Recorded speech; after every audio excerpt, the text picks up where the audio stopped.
but then we'll still do an intro once we're actually ready. All right, so it's broadcasting.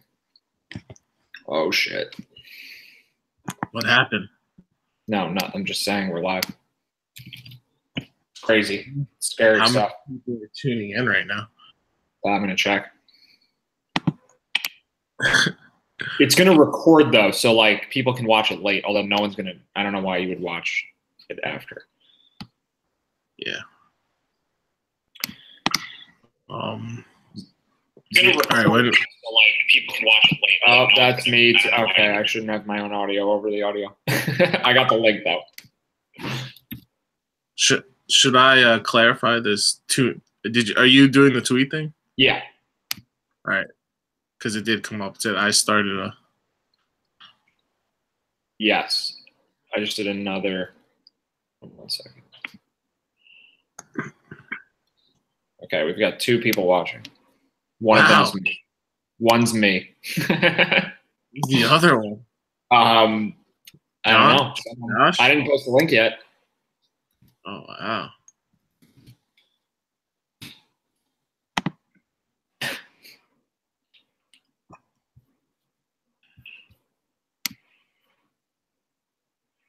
Just going to sit here in silence until more people are watching. I guess, where do I see – this is something I forgot about. Where do I see the chat? I guess I have to be on YouTube, right? Yeah, so one of us has to be on YouTube. Okay, I have it up. I mean, if you want to pull it up too, but yeah, I have it up. It may malfunction my computer. My thing's real. Okay. No, it's fine. I got the. I mean, we're probably not going to get. Well, maybe we'll get some comments if people listening are hearing us complaining how we're not going to get some comments yet. You can also write in the group chat. Yes.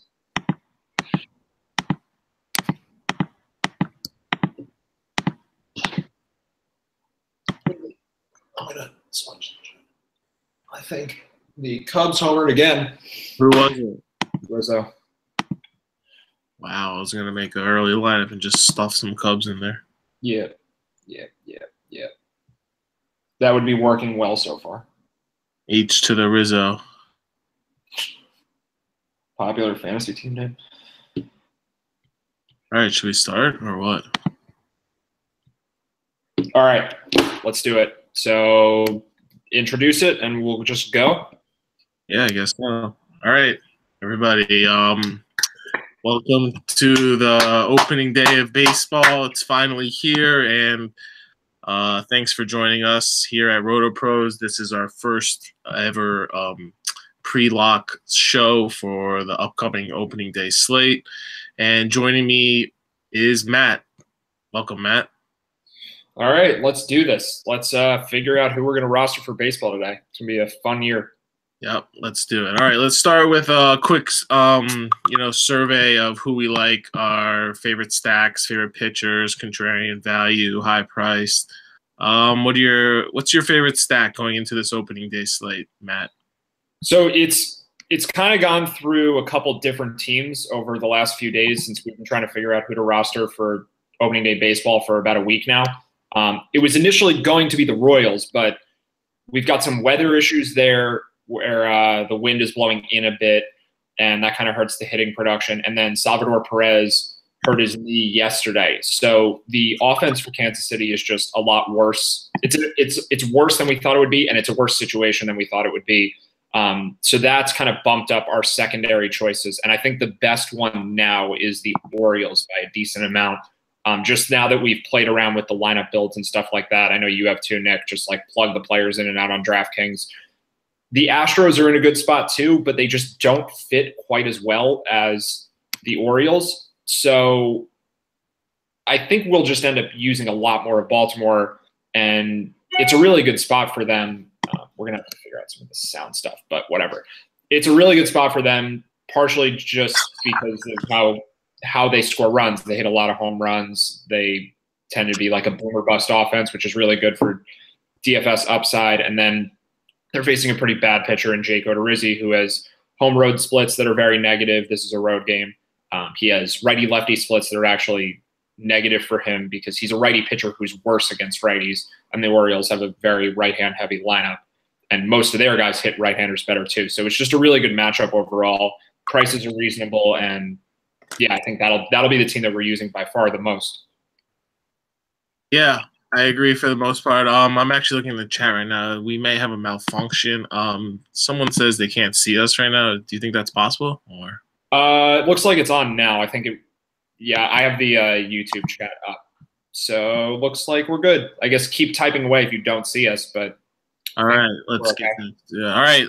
You want to touch briefly on the weather concerns that have you off of the Royals lineup? Because at first glance, it looks like the Royals are definitely the team to target going up against James Shields.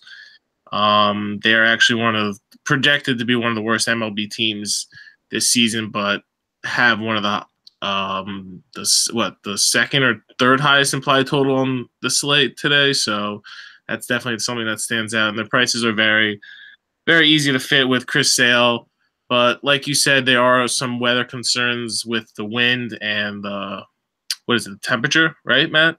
A little bit. I mean, that's a concern for most games today. It's not for the dome games, and it's not for the southern or western games as much. But I think it's supposed to be a little bit cold in Kansas City. It's mostly the wind, though. The wind is generally the most important weather component when it comes to run scoring potential, and then I guess just DFS picks. I think the temperature is supposed to be around 50, but when the wind's blowing in, it's affecting home runs more than anything, and that's most of what we care about. So, yeah, that's a problem. And you're right that the Royals did have one of the highest implied run totals. I think they actually were the highest when the initial Vegas lines came out.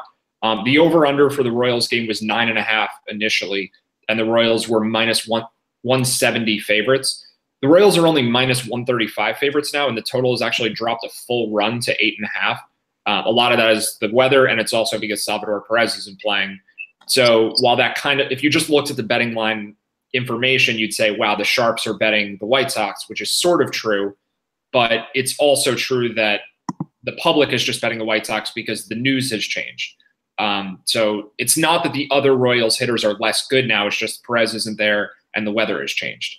So the Royals are nowhere near actually the highest implied run total anymore, but they were right up there when the lines first came out. So a lot definitely has changed, and there's definitely good reason to downgrade them now. Awesome. And what are your projected ownerships do you think are going to be on these between the Orioles and the Royals?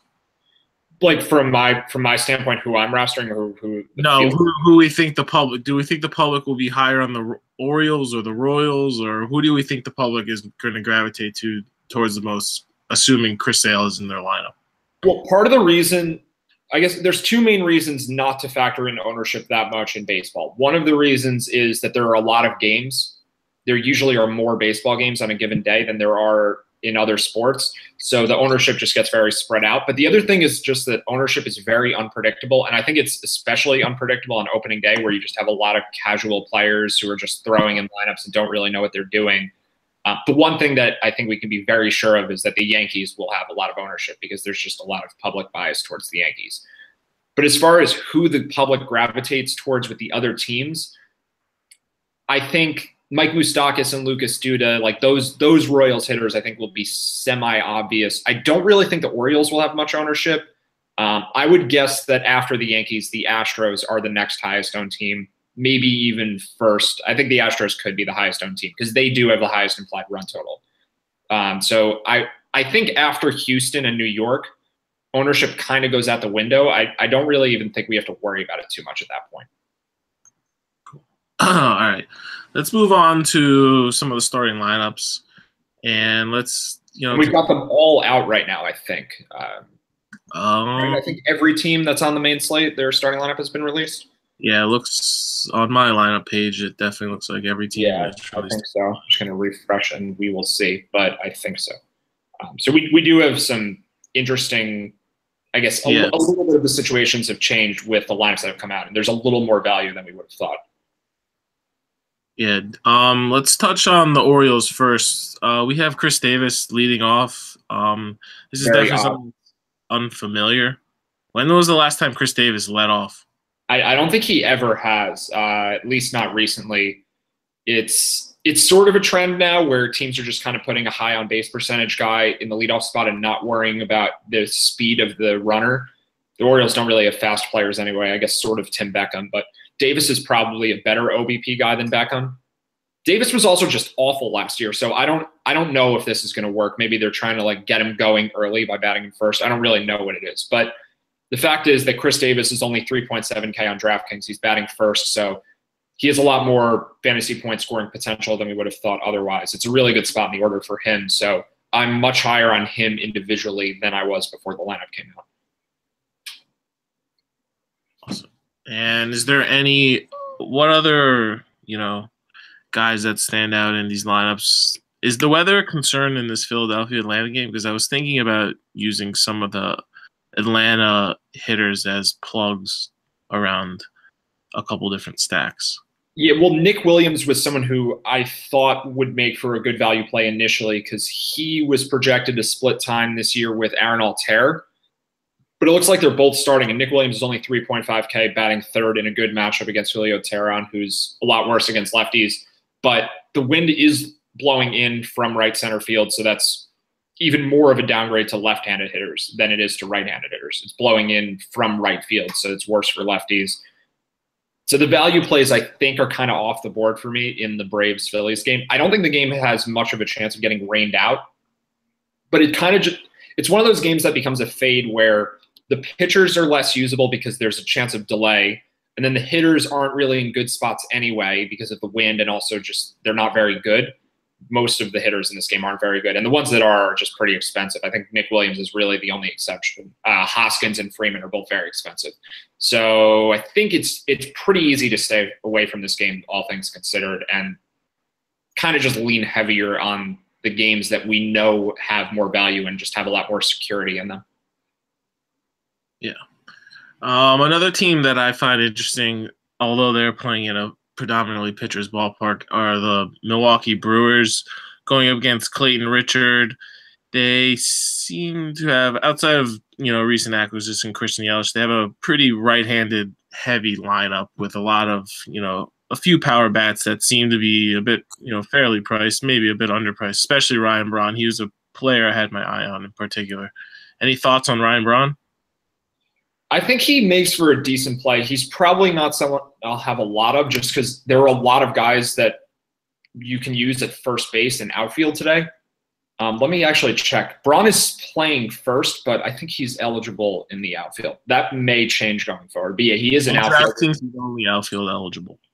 DraftKings only outfield. Okay, so like 4,300, I guess I'd rather pay a little more for someone like Justin Upton, or I guess if you can fit him, go all the way up to the Yankees hitters, maybe Stanton. But the value on the Orioles outfielders is just so much stronger than the Brewers. Like Trey Mancini is 3.6, Jones is 4.0. I just would rather use those guys, and it's easier to squeeze them in. And the players that are a little more expensive than Braun are just a lot better, like Springer or Upton, or I don't know. I guess you're paying a little bit more there. But Braun, I think it's kind of just a decent spot where if you have exactly the salary to fit him at the end of a lineup, I do like plugging him in. But I don't really think I'd stack the Brewers just because it's a more expensive stack than Baltimore, and it's only a marginally less expensive stack than Houston. So they're kind of just in the middle where I'm either going more expensive or less expensive. Makes sense. All right, let's move on to pitchers. We have a pretty narrow focus as far as pitching goes. Chris Sale is head over heels the top ace, especially with. You've played around with the lineups more than I have already. Like how hard is it to fit Sale today using the offenses that we like? It's not difficult at all. I've already made the majority of my lineups. Sale with Richards. If you read our Ask the Pros staff survey, whatnot, Richards is everyone's favorite value play at 6.8K, pitching in a pitcher's ballpark against a very weak Athletics team. But yeah, you can. It's very easy to fit Sale, Richards, even Sale, Duffy. You may have. I punted at catcher a lot because catcher is a position I either take the guy that's in a a lineup towards the bottom of the lineup that's projected to have a lot of runs like Drew Butera, or I like paying all the way up for Gary Sanchez because he's by far the best catcher on the slate. But yeah, it's very easy, to fit the right-handers from Orioles and mix and match, Chris Davis, Adam Jones, and Trey Mancini into lineups. And I use the plugs of some of the Phillies outfielders, some of the Brewers outfielders, a lot of John Jay, Duda, and yeah, that's, it's a pretty straightforward lineup construction for opening day, and it makes me feel comfortable going into the slate. So I only have a few differences. I haven't made all of my lineups yet, but I have made some. And one other catcher, I'm guessing you probably have him in there somewhere because of the Astros stacks, but Evan Gattis, I think, works as a plug, right-handed hitter against Cole Hamels, good matchup, good park. He's not very expensive, but I think it's almost entirely Gattis, Butera, Sanchez for me, although some Caleb Joseph probably in some of those Orioles stacks. The one thing that's changed for me today on pitchers is that I've lowered Garrett Richards a little bit in favor of Dylan Bundy just for the correlation with the Orioles stacks. Like anytime you have a lot of an offense in most of your lineups, you sort of want to try to lean towards the pitcher who correlates with those hitters. So if the Orioles have a good game offensively, that likely means 3 bonus or 4 bonus points. I'm on the wrong sport. It's hockey. The win bonus for the pitcher, he gets the boost from those players doing well. So there's a lot of correlation there. And I don't think it's a bad spot for Bundy. Like I definitely prefer Richards for the same price in a vacuum, but because of the correlation, I think I may end up with something like 50% Garrett Richards, but still like 10% Dylan Bundy, because he does have upside. He has the strikeout potential, and he's at home, and the correlation makes sense too. So you would just literally import the same lineup and pivot off of Richards to Bundy. I was I'm a little unsure of that. Right now I have different ones, but it's kind of just random which players I'd use with which pitcher. There isn't really a method to the madness there because they are exactly the same price. So you theoretically could use the exact same lineup with those two pitchers. I'm not sure how I feel about doing that because then you kind of are just overexposed to the exact same order of hitters. But I don't think it's a terrible idea. I don't know. That might just be one lineup that I have because I don't think I'm going to have much of Dylan Bundy. Like he's going to be in 1 or 2 out of 20 lineups for me. So it's not like I'm saying use a lot of him, but he's at least on the board for me now as probably my 5th favorite pitcher. Well, yeah, because it would be completely random as far as selecting hitters that go with Bundy versus Richards. Yeah, it's the same. I mean, I guess in the Richards lineup, you could go down to 4 Orioles instead of 5 and then try to squeeze more Angels hitters in there for the correlation with Richards. I think so far I have one that looks like that where I managed to get Mike Trout in there in a Richards lineup, something like that. Just playing for a little bit of extra correlation. It's kind of negligible, but I think any boost you can get helps. And I mean, that's the whole name of the game for GPPs is build as much upside as you can in your lineups, and correlation is the main way to do it. But there are other players out there that I think have a lot of upside that are going to go overlooked, partially for tough matchups, but any hitter who has a lot of home run power, I mean, they're worth looking at when they're cheap enough. It kind of doesn't matter what the matchups are. Is there a home run going on behind me? Is that happening right now? No, it was actually baseball. NBA update. Alvin Gentry told us that Rondo's status is unclear. Oh, okay. No, I mean this TV back here. I think Yadier Molina hit a 2-run homer. This is going to be the look that we have for the show. Is got to have the TV in the background.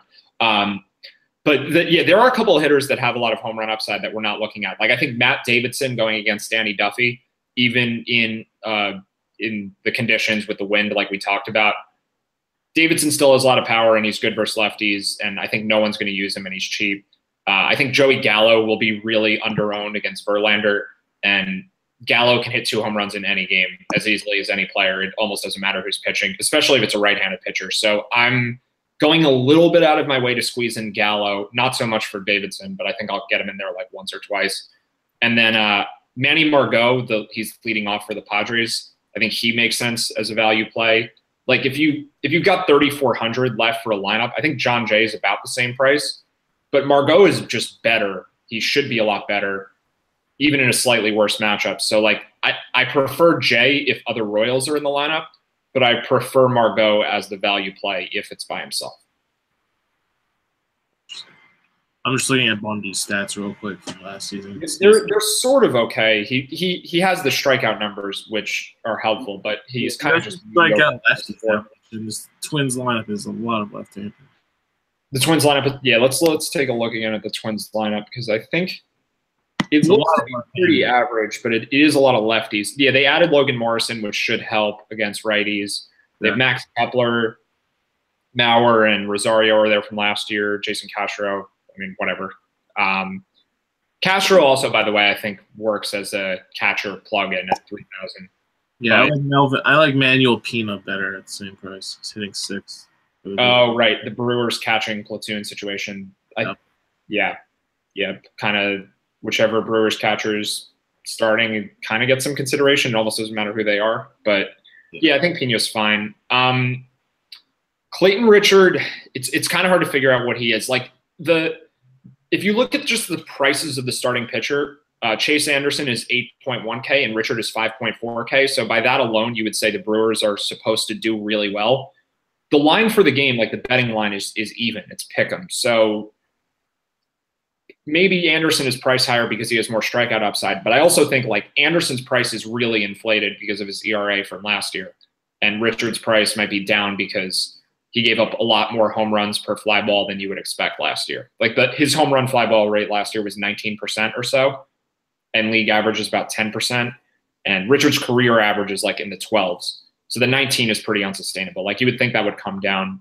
If you're just going by Richard's ERA from last year, I think that you're probably missing something and, over assuming what the Brewers can do against him. Like he's not a good pitcher, but he's not that bad. I definitely wouldn't use lefties against him, but I think Braun, like you mentioned before, and another value play that I think makes some sense, Domingo Santana. So maybe him and Braun from the Brewers. But those prices and the Vegas line for that game seem to be a bit off. Yeah. In addition to Santana, I also like Kane, who they added this offseason, who's leading off. Yeah, you got to account for the stolen base potential. And like all of the Brewers hitters have stolen base upside for the most part. I mean, not Braun and Travis Shaw, but like they steal a lot of bases. So it's not always just important what the implied run total is for these teams. It matters how they score their runs and how they get their fantasy points.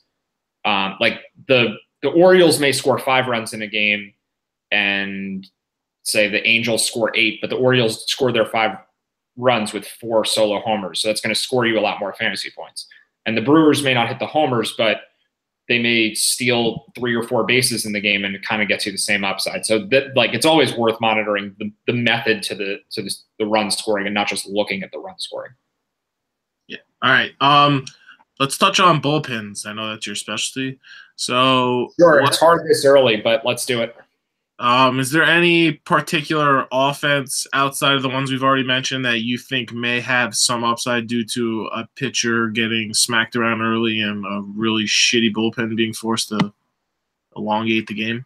Yeah, the main example of this is the White Sox. So that game, I think, probably features the 2 worst bullpens in baseball, the White Sox and Royals. The Marlins are pretty bad too, but those 2 bullpens are very, very bad. And if Danny Duffy is going to be reasonably high owned, which I think he'll be semi-popular. I don't think he'll be like a top 3 owned pitcher on the slate, but some people are going to have him, which means the White Sox are going to be lower owned than they otherwise would be. And with the weather conditions, no one's using White Sox hitters today. But if Duffy doesn't pitch well, the White Sox are going to get a lot of at-bats against very bad pitching. And I guess bad pitching versus bad hitting, you kind of don't know what's going to happen, but there's certainly upside for the White Sox. Even if most of the time in this spot, they maybe only score 2 or 3 runs, there's potential for like an 8 to 10 run game in there if Duffy doesn't do well, just because of how bad the Royals bullpen is. So I think that's maybe the one spot. And then I know this is a stack that you sort of like. The A's don't have a very good bullpen either. And I don't think the Angels will be very high owned today just because the Yankees and Astros are similarly priced and more popular. So there's upside for the Angels too if Kendall Graveman doesn't pitch well. And it's not like Graveman's good to begin with, but Oakland does not have a good bullpen. Yeah, and I like the addition of Zach Kozar on top. He was very good for Cincinnati last year. Yeah, I think he overachieved a bit, but he's a good player. Like I think he'll be good this year. I don't know if he makes sense as their leadoff hitter. I don't know if he's better than Cole Calhoun, maybe he should be batting at the top of the order. But it also looks like Ohtani is playing in the outfield today. I was not aware that he was going to make the roster as a hitter. So that is strange. Like, I don't think anyone was expecting him to be in the opening day lineup. I'm very curious how they, deal with Ohtani. Like, is he even listed in the rotation? Is he also in the rotation? I don't know if DraftKings has him there. They have a price for him, but I guess he doesn't show up. What about the Angels actual rotation? Yeah, he was listed. I think the plan was for him to start the first couple days in the minors. They were going to call him up. I think he's pitching their third game of the season. So he is in the rotation, but he couldn't hit in spring training, so I'm surprised they would have him start in the field on opening day. Don't roster Ohtani today. He's 3.6K batting 8th, so it's really rare that a hitter batting 8th is worth using at 3.6. It kind of needs to be a really good matchup, or they have to be a really good hitter that's just batting too low in the order. It's sort of a good matchup here, but we don't really know that Ohtani can hit at all yet. Like, if you're going to roster someone who's batting at the bottom of the order, go to Tyler Austin for 2.6, or basically anyone on the Yankees. Aaron Hicks is batting 5th. He's cheaper than Ohtani is. I think people may want to roster him just hoping that the gimmick pays off or whatever. But I definitely don't think that's a wise move today. Yeah, it'll be interesting to see how the Angels deal with Ohtani going forward. All right, let's move on to sharp money. That's another one of your specialties. So is there any interesting line movements, over-unders, team seeing some late sharp money before we head out here? So we've got 3 key spots. We've already mentioned 2 of them. And yeah, I guess we can wrap it up after this. So the Padres, I think, are 1. The line hasn't really moved towards them yet, but I think it will, just based on where the betting data is. And then the under and the White Sox for that game because of the weather and the Perez news. So that one's kind of self-explanatory. The other indicator that we're getting is the public is kind of siding with the under in the Texas-Houston game, but the wind is blowing out there. And I think both pitchers in this game are a bit overrated, mostly Cole Hamels. Verlander probably overachieved a little last year, but Cole Hamels is just awful, and he's just getting by on his name recognition right now. He was one of the worst pitchers in the league last year. So with the wind and with the pitchers being slightly overrated, the total for that game has moved from 9 up to 9.5. That should be a really high-scoring game, and I think that seems to be the sharpest bet of the day, is that the Houston-Texas game will be high-scoring. The Astros do have a very good bullpen, but I think we're looking at a 6-4, 7-5 Houston. I think somewhere in that range. I don't think Verlander will be able to shut down the Rangers because they have a decent offense. They're not that bad. Cool. So let's just wrap it up with our favorite offenses and pitchers again. We are Orioles fans today. We are Royals fans today. And we also are Astros fans, right? Yep, mostly the Orioles, and I guess mostly Chris Sale. We didn't really talk about him at all, but I think it just goes without saying.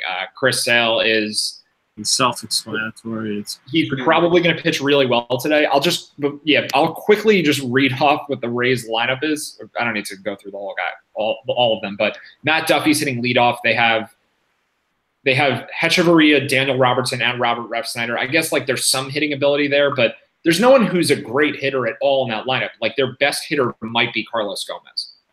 He's bad.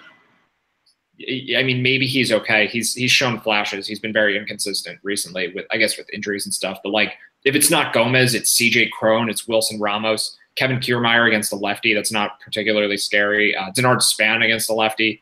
This is a really, really easy matchup for Sale. And I think the Rays are going to be a lot worse against lefties this year, even than they were last year, because they don't have Steven Souza and they don't have Evan Longoria. So we were picking on Rays against lefties last year, and I think we're going to do it even more this year.